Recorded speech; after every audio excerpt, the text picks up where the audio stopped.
Welcome to Shop Talk Live, episode number 336. I'm Ben Strano. Amanda Russell. And we have, Amanda, we're going to call this is Ben being selfish again.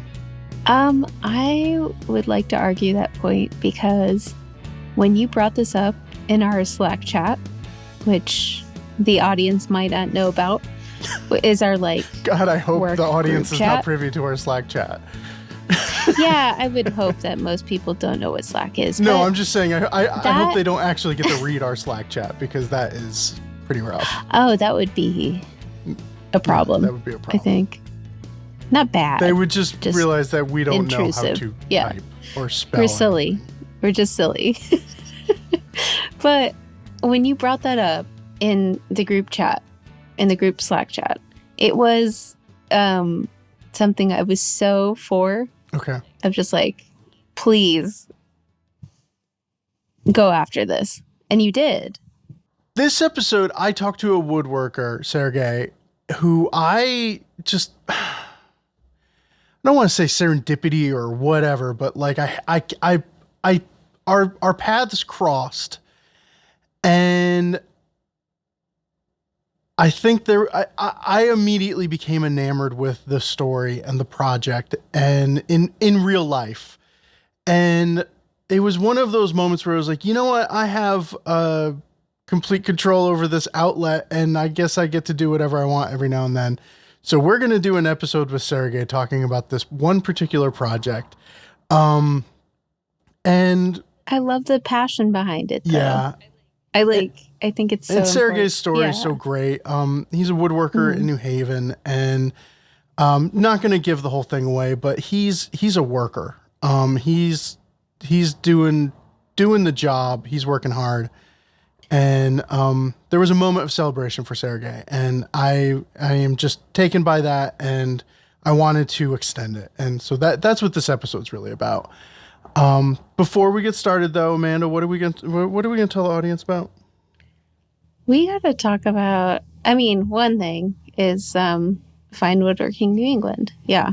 Which is a very exciting gathering of folks. May 9th and 10th, Manchester, Connecticut, at Connecticut Valley School of Woodworking, i.e.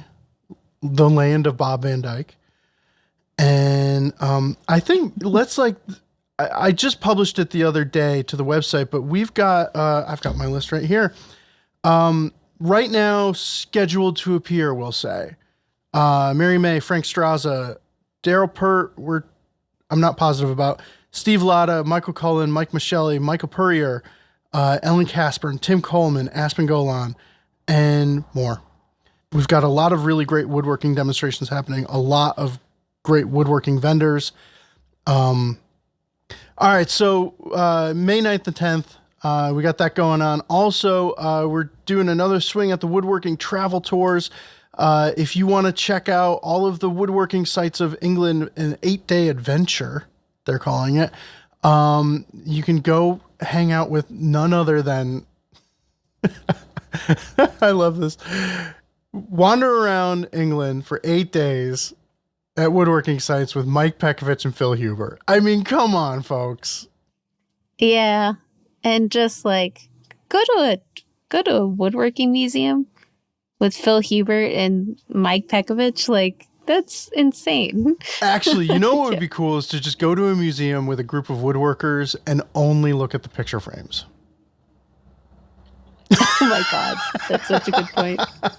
It'd be the only grouping of people. That's what I do. Yeah, I know. That's what I do all the time. Of course you do. That's because, of course.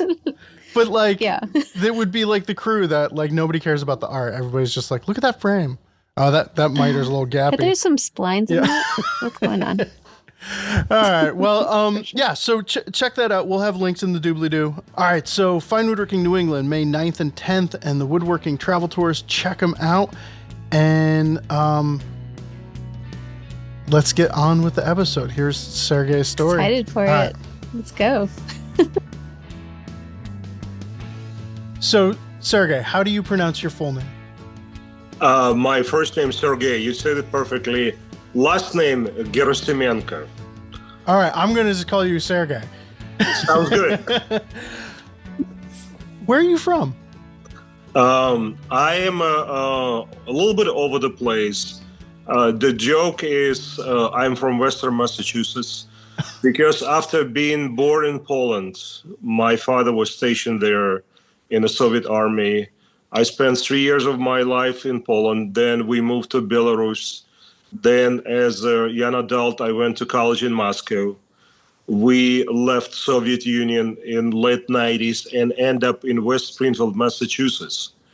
So to spare everybody all these details, even when people notice my Eastern European accent, I will say I'm from Western Mass. Yeah. Oh, you're full of shit. Where you really from?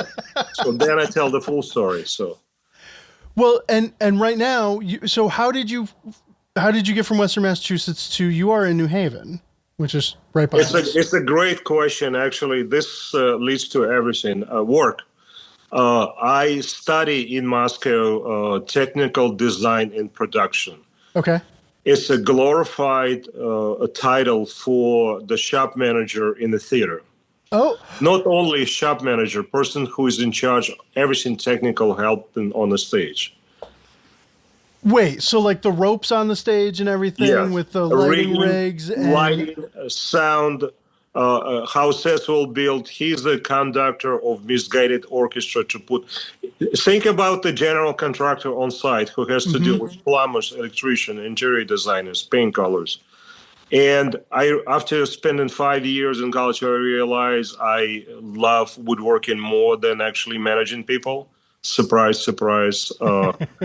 And a long story short, this has allowed me to find the work here rather quickly. First at Smith College, which was in Northampton, Mass, working in a shop building sets, but it was only part-time position. At the time, we have a new family. We have 2 small children. I was looking for full-time work, which just happens to be at the Yale University, Yale Repertory Theater. Mm-hmm. After 30 years, I still cannot pronounce it. Apologies. And this is what brings me to New Haven. And it was a happy accident and discovery because I moved here because of a job. Uh-huh. And then I fell in love and I will never leave. Not because I got so many thousands of pounds of tons of woodworking equipment and scrap plywood and wood. I truly love New Haven. Yeah. Even thinking about today's conversation, what inspired me to do woodworking or build this chair to do anything else? New Haven. It's an incredible place. Yeah. It's you know New Haven well too. I'm not sure what is your connection, but well enough. On a Sunday afternoon, we both end up at a concert in the Woosley Hall. Yeah. So I let me tell this story because you're going to be too modest about it. And the story from the perspective of me, we live about 45 minutes away from New Haven. My son plays cello. We've been going to Woosley Hall to see the Yale Orchestra lately, and he's really into it. And we went to a concert, and or before we started recording, you were talking about the weather that day. It was the worst weather. Yes. Ice and rain and just everything was horrible that day. There was no reason to go to this concert, right? But we made it to the hall, and my son wanted to sit right next to the stage, and we were on the balcony, and we were right next. We're on stage left side, and I noticed a stool sitting on the conductor's podium, and I thought, well, that's a nice looking stool. And then the concert starts, and the conductor comes out and starts talking and introducing himself and the orchestra, and then he announces to the world, to the hall. It's just this never happens, but he announces, we have a new piece of stage furniture. And I'd like to introduce the craftsperson behind it. And has you come up and stand for a round of applause in front of an audience And I immediately pulled my phone out and started taking pictures. I need to send you the picture of it, Sergei, because it's a blurry photo, but it's a beautiful moment. It is. And I always laugh that woodworkers don't get applause. There are so few people that get applause in their life, right? I agreed. Woodworkers don't get applause, same as, chefs don't get applause, same as, the postal carriers don't get applause. And everybody deserves applause every now and then. And I almost cried because Wow. everybody deserves applause every now and then. I was so glad to see you get your applause that day. And I emailed the one of the I believe the orchestra manager. Yes, I found the orchestra manager's email on the Yale website, and I just said I would just love to reach out to this woodworker. So to extend the story, eventually we realized that where we were sitting in the hall was not the best place to hear the orchestra, and we moved to the back of the hall where it is the best place to hear the orchestra. Yes. And it was at this point, Sergei, that I realized how exquisite your work was, because you had a very difficult task, a task that not every woodworker is up for. You needed to make a beautiful, functional item that did not detract from the performance. And your design from the back was exceptional. It was so good, I noticed it, and I thought to myself, wow, it's perfect on stage. And I forgot to take a photo of it. So I hope you'll share some photos with me for me to share with everyone else. Of course. But so that's part of the reason why I wanted to talk to you, because you were tasked with making a conductor stool that, what was the process like? What was... Like, how did that connection happen? Can I start a little bit backwards? Absolutely, anywhere you want. Fair warning to you, to listen to whoever going to listen, is going to be firestorm. This is how my brain works. Whenever I was first contacted, I have a zero fear. I said, it's another commission. I need to work. Well, I never done a stool. I almost forward to another more gifted furniture maker who built furniture for a living. But it still didn't stop me. Anyway, only a few days ago, to prepare for this conversation, I went online. Let me just Google where actually all this happened again, which I did before. But this is the honest, I'm sharing honestly all of my emotions.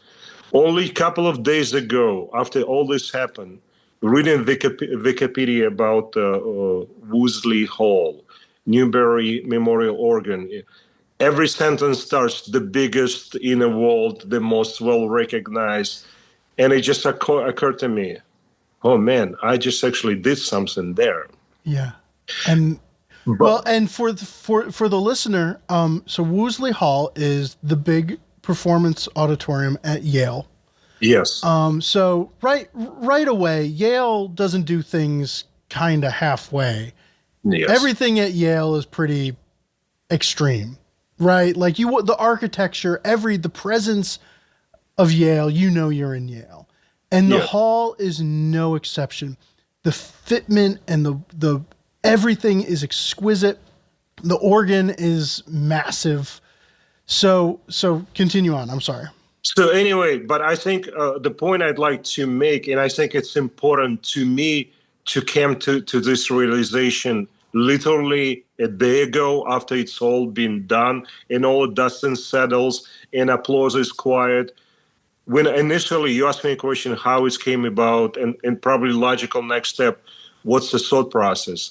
I start searching Wolseley Hall, although in my past I've been to numerous performances there. But I start looking at the pictures and never ever came across my mind the well-known, world-famous place. It's just like, what can be done? What kind of chair it should be? Mm-hmm. So it was interesting to me personally compare what I felt the need for information or influence or emotions then and now. It's completely different.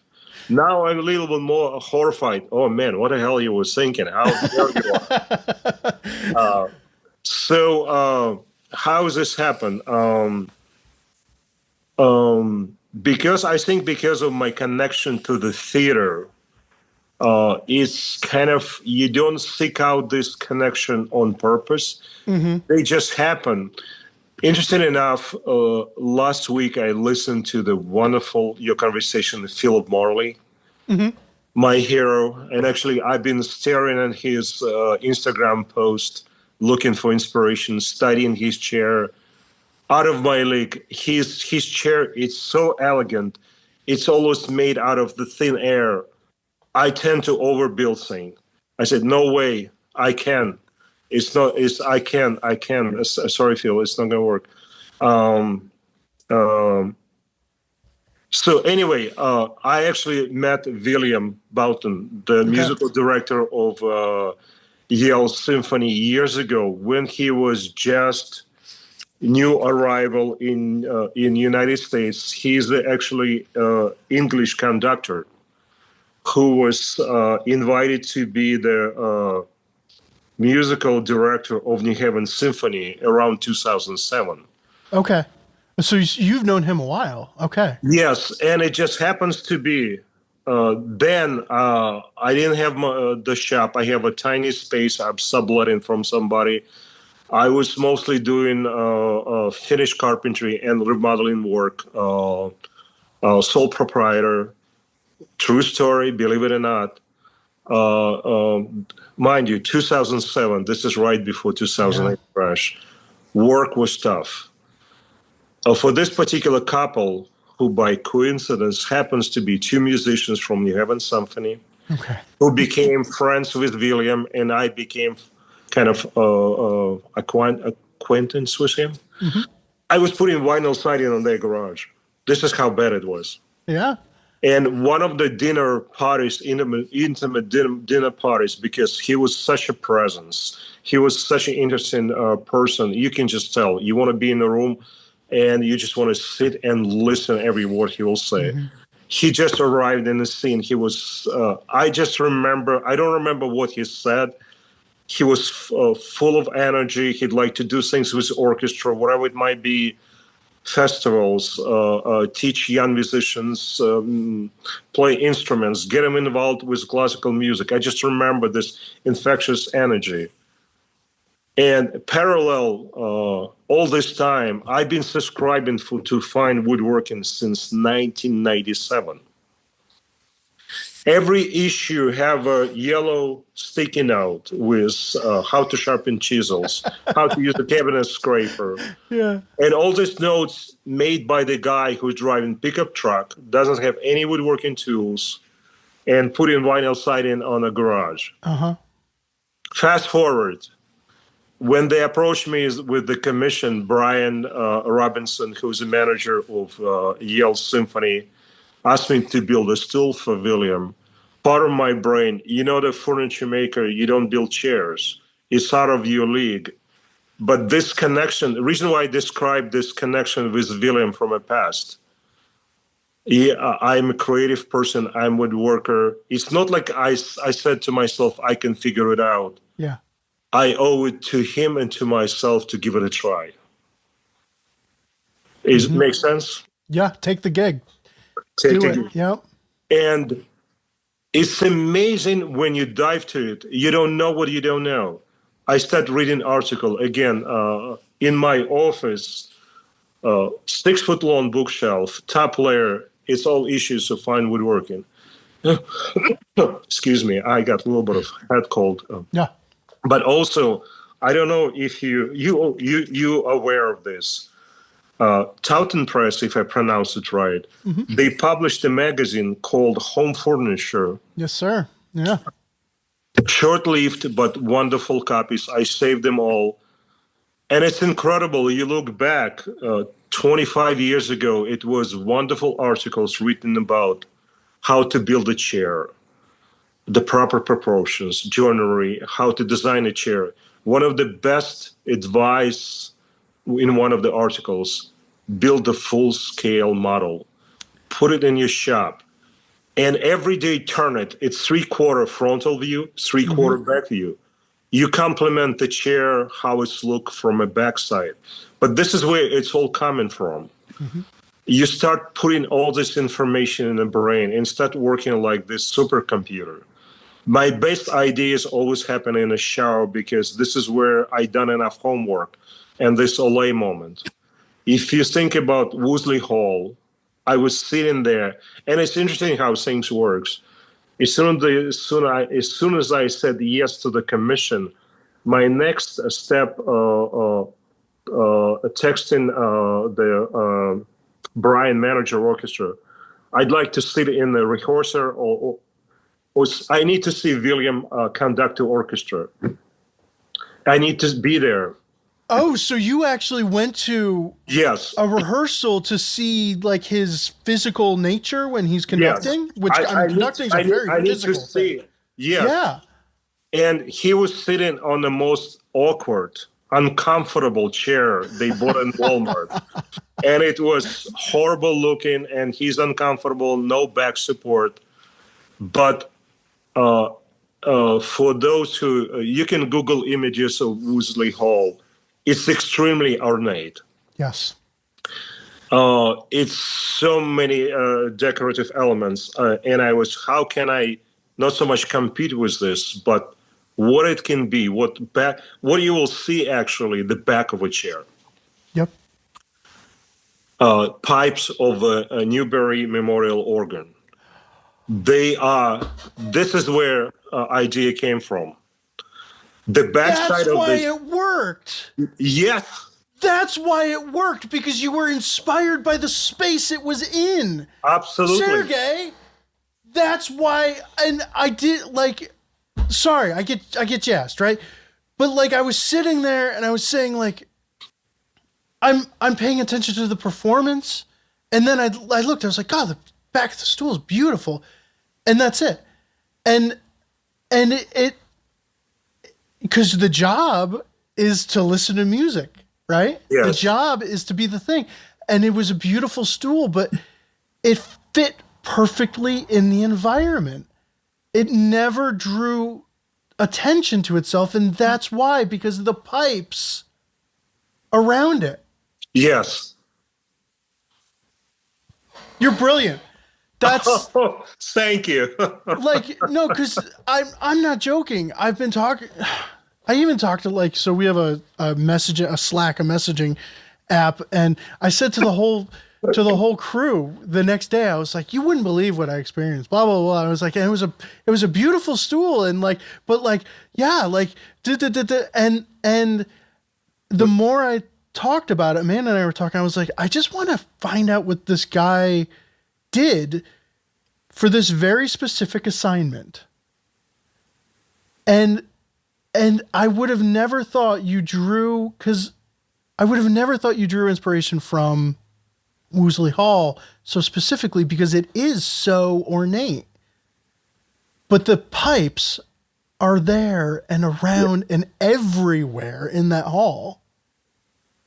And the stool perfectly fits with it. Thank you. It means a lot to me. And the way the process went, excuse me.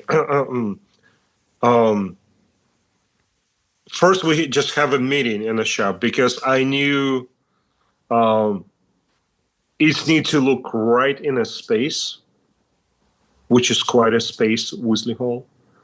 And he needs to be comfortable. Yeah. It's a form and function.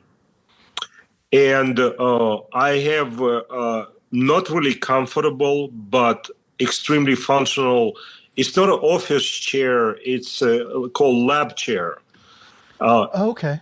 It's got more range of the height adjustment, which was important, because when I saw him during rehearsal, I can tell when he was really into the movement. I'm talking about conductor. he wasn't necessarily sitting all the way in a chair. He'll put his leg down on the floor. His whole body moves. He's really engaged. So you cannot be too high of a chair. Mm-hmm. And anybody who ever worked with chairs, you have a typical dining room chair, 18 inches, then it's 27 inches to 36-inch counter height, and then you go to higher chair to the higher counters. I'm easily telling these numbers now, but it was a learning curve for me. And it's interesting enough. So I saw the concert at Woodley Hall. I saw William on the stage. For 2 hours, I was just laser focused on his body language and the vertical lines of organs. And when we have a meeting in the shop, I let him sit in this lab chair. And when we reach adjustable position, height, when he's comfortable, sure enough, tape measure, 28 inches. Why not 27? Because he's 6'4". He's a tall. Oh, wow. Yeah. He's a little bit taller present. And this was the right height. Actually, right now, when we're having this conversation, I'm sitting on a full-size markup I did. And I'm really comfortable. Here we go. Made out of 2x4s and poplar and so forth. So, I will share pictures with you. I took the piece of homosod, which is I done before. It's probably 4 feet by 4 feet. Okay. And it was probably homosod is like that very soft board, like insulation board almost, right? Okay. I like it because you easily can push pins in. Okay. And it was probably, I printed with my cheap printer images from online, different chairs, pictures of Woodley Hall, actually pictures I took of William during the concert, his back, what you'll see from a stage. And I, at this point, it wasn't like a finished sketch. During the conversation, I will suggest, let's use this vertical lines. Let's use this kind of seat. And we work by elimination.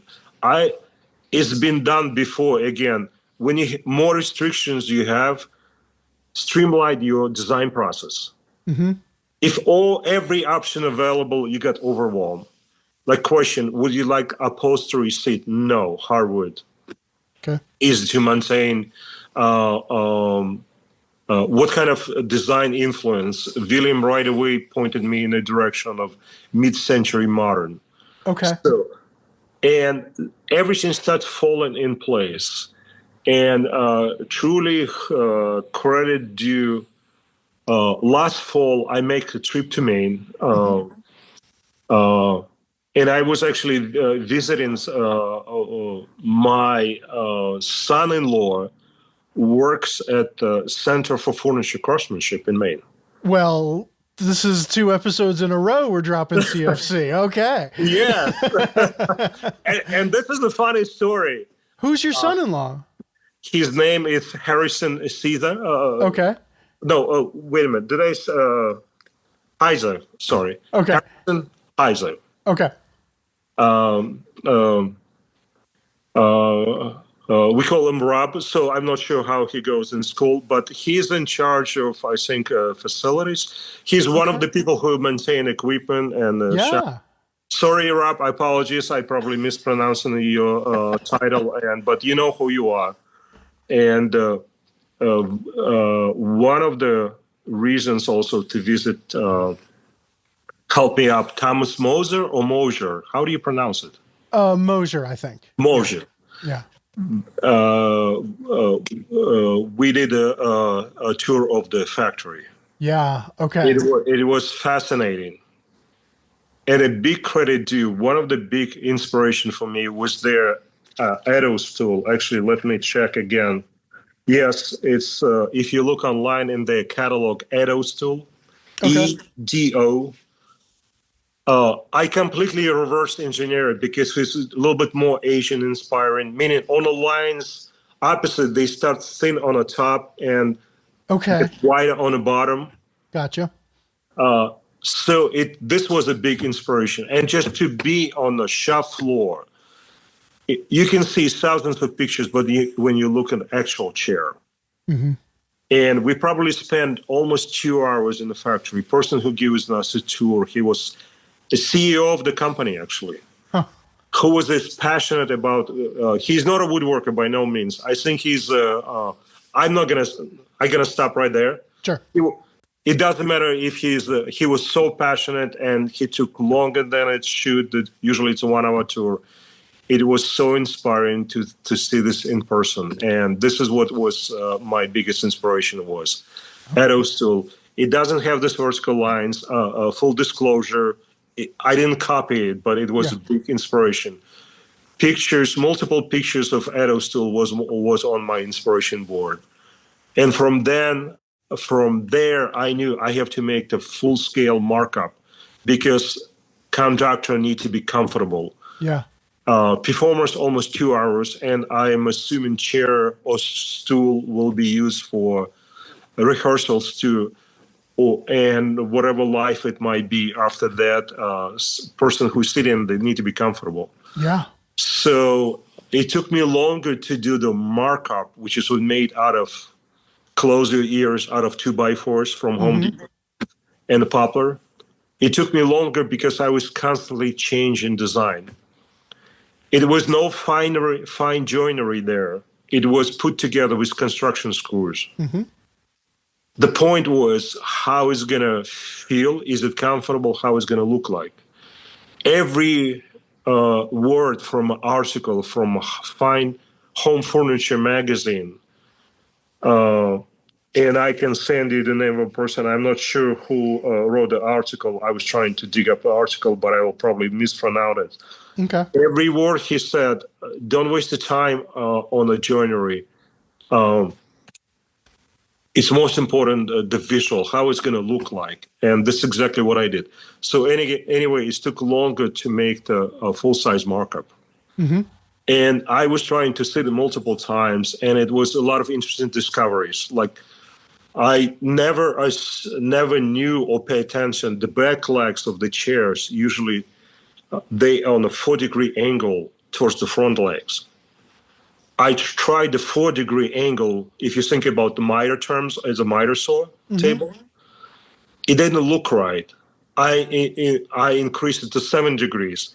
But then it's to make incredibly hard connection with the sides bottom stretcher to the leg, because it goes on an angle and it goes in a 7-degree turn. Yeah. And I know it's going to be really difficult to do the true mortise and tenon joints. Thus, the question again for all the peers, I apologize. I did use a Festool domino. Oh, there's no shame in it. We don't tool shame around here. Festool domino is great. It's great, and actually, interesting enough, some articles, I'm not looking for excuses, but no, it's not always mortise and tenon. Sometimes it's a loose tenon because it's just so difficult to do all these angles. So anyway, it was such a rewarding process to make on the markup. Actual chair, week and a half, I'm done. I will send you pictures. Because on the bench, I have a finished prototype. I'm copying it from using SIPO. And the first markup, I didn't use. So that was SIPO, the finished chair?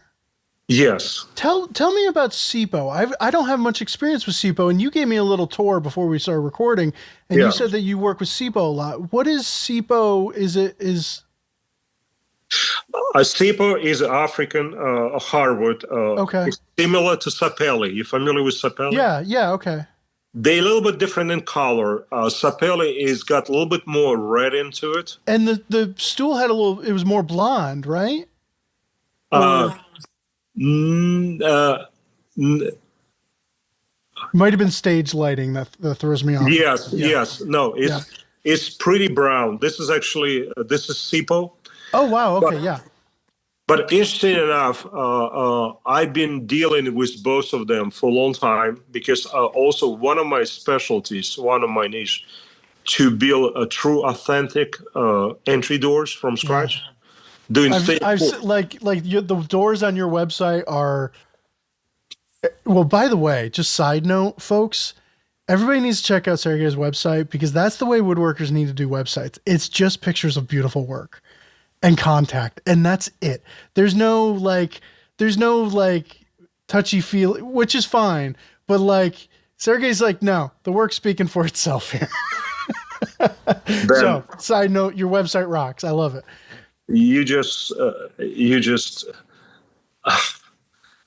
I just forgot we have an audience.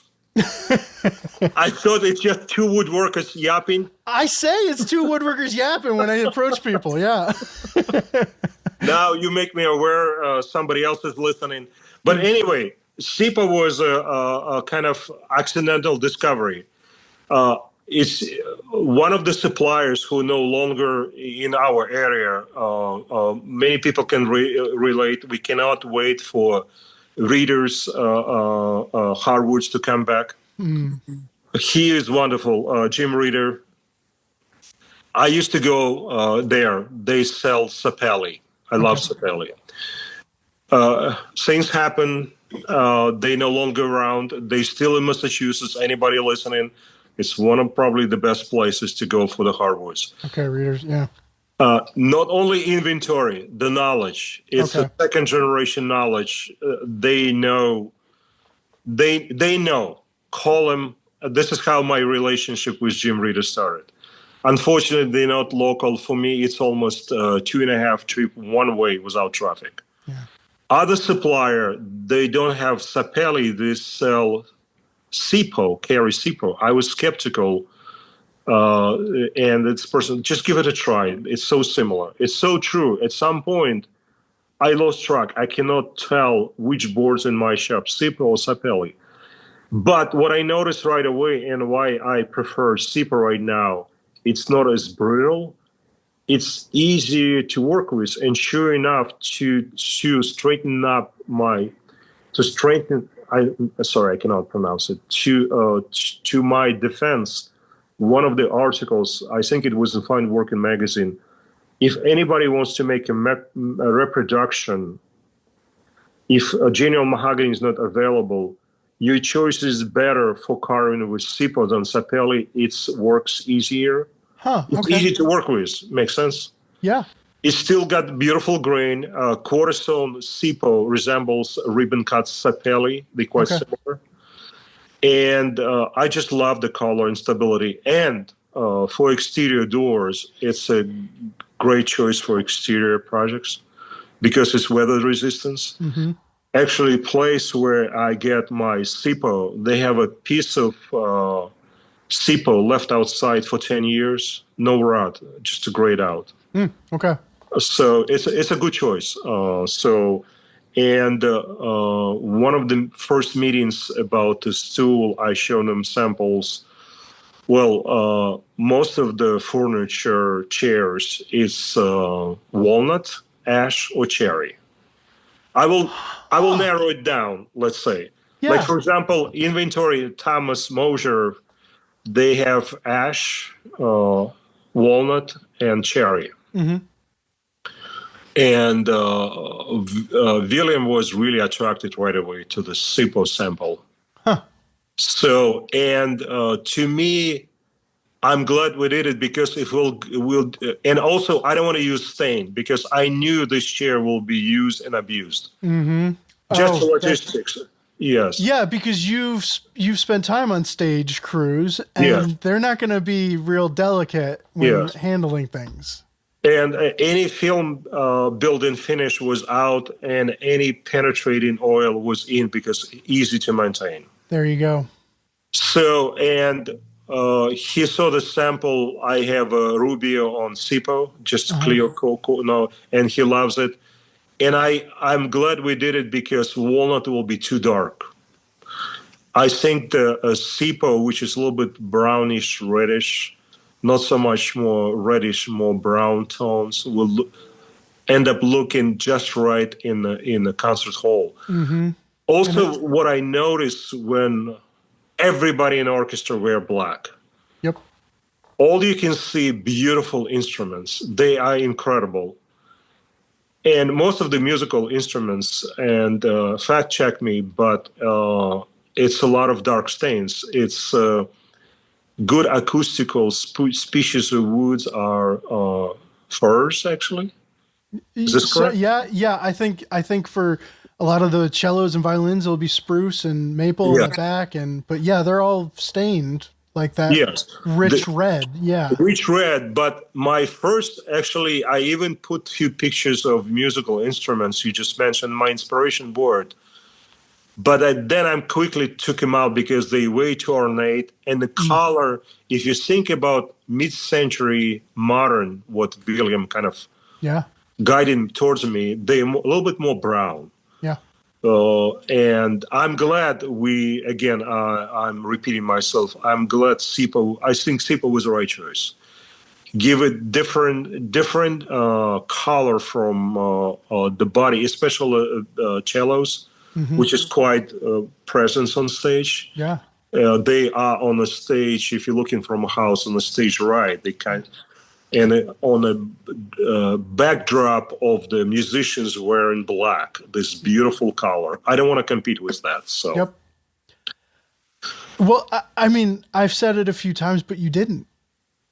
You didn't compete with it. And it's just so interesting to hear about your inspiration board and your thought process between the functionality and the form and everything. And I just gotta say, like, I'm so glad that we got in contact with each other and talked about this project, because it is so inspiring to me. And I've spent many an hour on a stage like that. And, just to see the care and love that you put into your work, to be a part of that going forward.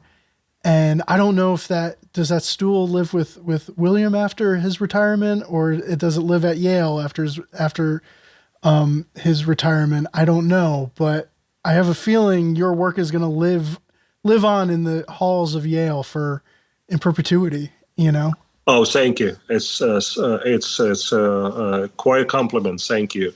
So, Sergei, like, you talk like you don't do furniture every day. So your day-to-day work is doors, and do you do millwork as well and furniture, or? Recently, strangely enough, it's no easy answer to your question. If I look at my book when I enter all my project at the end of the year, your head will spin.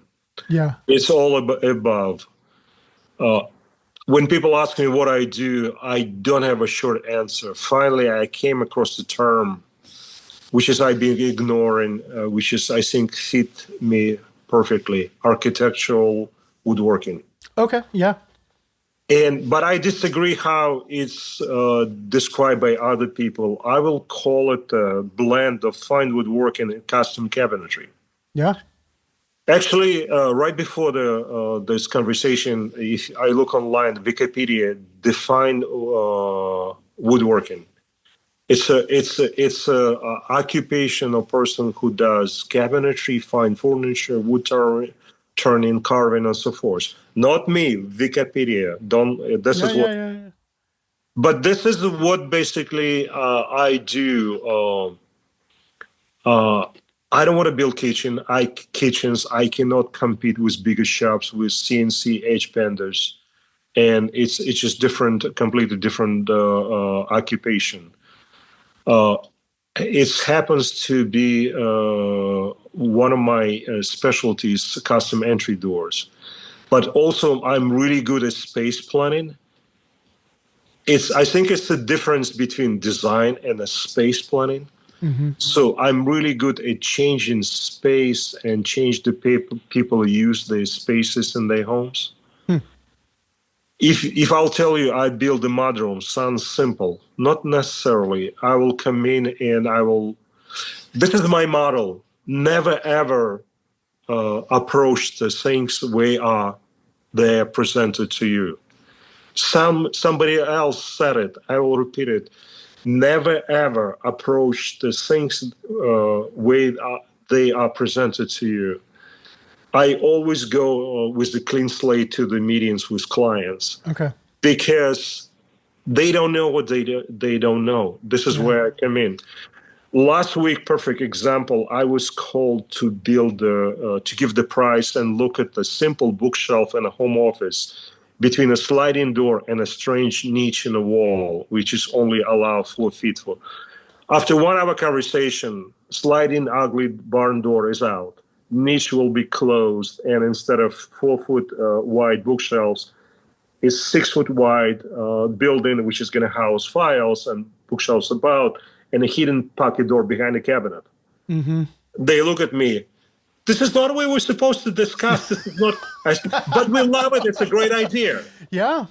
This is part of what I do. And it took me a while to recognize it's not so bad when I can go in homes of obviously financially quite successful people because they can afford to do what we do, and convince them in a fairly short amount of time, this is how it should be done.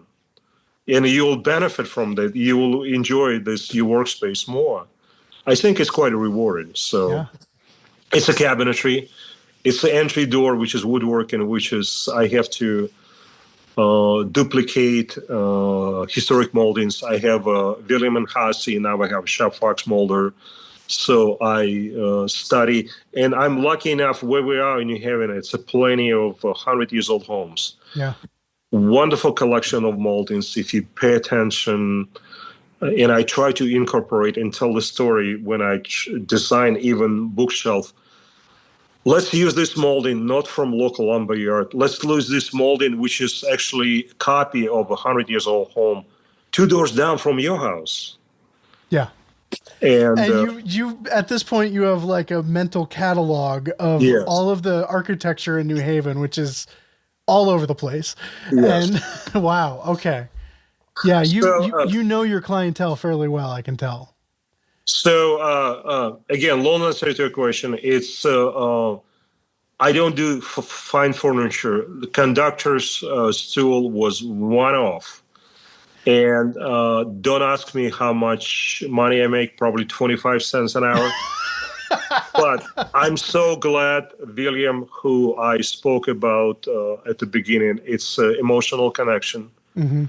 Again, when you end up in a room with a person of his intellect, how it all started when I get email from Brian Robinson, who's the manager of Yale Symphony. He says, Sergei, your name came from such and such person. We're looking to do this project. Would you be interested? So after all the dust is settled, I call this person who gave my name. She's a musician, and her husband, they both active members of New Haven Symphony. I went to their house, and we were sitting drinking coffee, and I tell them, thank you, what a full circle. 20 years ago when I met you guys and William, I was remodeling your kitchen. We sit in the kitchen, I remodel for them. And I told them the whole story, how I was sitting at a table. They actually forgot about this dinner party when I was sitting at the table with William. And she interrupted me and told me, like, Sergei, we love William.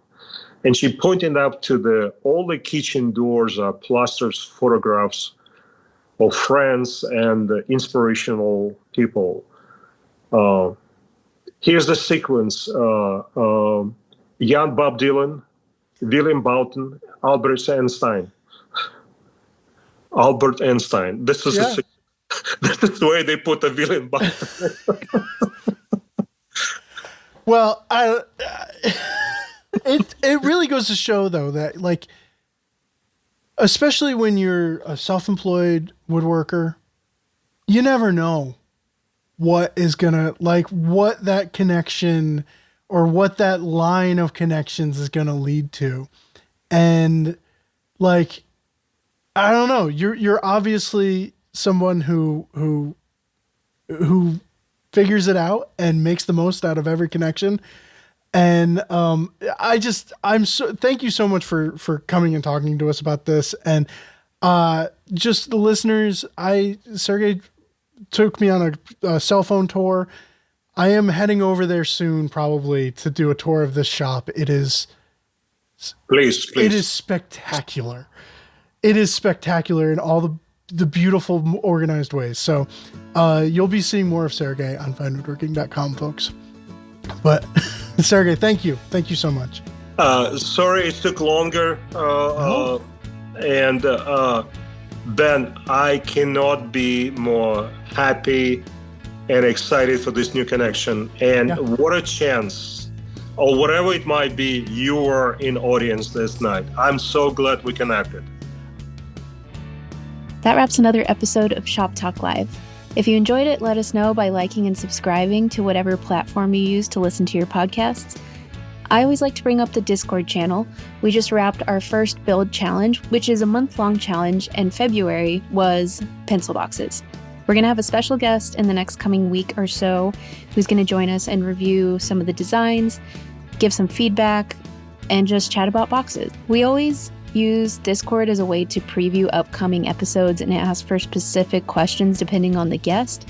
But I'd like to remind you that shoptalk@finewoodworking.com is another great way to submit questions as well. Thanks again for joining us, and we hope to see you in a couple weeks.